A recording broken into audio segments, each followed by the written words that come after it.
নামাজের পর হাত তুলে ইমাম সাহেব মুক্তাদি সবাই মিলে সম্মিলিতভাবে দোয়া করতে হবে, এমন কোন আমলের কথা নবী করিম সাল্লাল্লাহু আলাইহি ওয়াসাল্লামের কোন হাদিস দ্বারা প্রমাণিত নয়।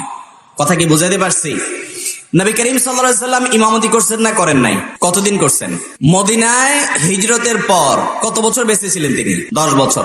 এই 10 বছর ধরে তিনি ইমামতি করেছেন। 10 বছরে কত ওয়াক্ত নামাজ হবে? ডক্টর আব্দুল্লাহ জাহাঙ্গীর রহমাল্লাহ এই সম্পর্কে যে চটি বই রেখেছেন, ওখানে সম্ভবত উনি 18,000 ওয়াক্ত কাউন্ট করে দিয়েছেন, যে 10 বছরে 18,000 ওয়াক্ত নামাজ হয়।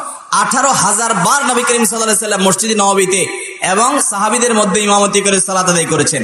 এর ভিতরে 2 বার 4 বারও একবারও এমন প্রমাণ পাওয়া যায় না যে তিনি সালাম ফেরানোর পরে 2 হাত তুলে সবাইকে নিয়ে দোয়া করেছেন, সাহাবীদের সাথে দোয়া করেছেন, আমিন আমিন বলেছেন, এরকম একটা হাদিসও পাওয়া।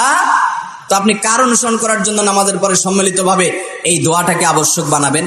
তবে হ্যাঁ, এর মানে এই না যে নামাজের পরে দোয়া করা যাবে না, ভুল বুঝবেন না। আপনি নামাজের পরে আল্লাহর কাছে কোনো চাওয়া থাকলে 100 বার আপনি চাইতে পারেন, কোনো অসুবিধা নেই, বরং চাওয়া উচিত। যদি আপনার কোনো চাওয়া থাকে অবশ্যই চাইবেন। নামাজের পর দোয়া কবুলের একটা জায়গা, আপনি আল্লাহর কাছে দোয়া করেন, কিন্তু ইমামের সাথে মুক্তাদিরা সম্মিলিতভাবে দোয়া করতে হবে, এই যে ট্র্যাডিশন বানিয়ে ফেলছি আমরা, এটা কিন্তু হাদিস দ্বারা প্রমাণিত নয়। পরিষ্কার কথা ভাই।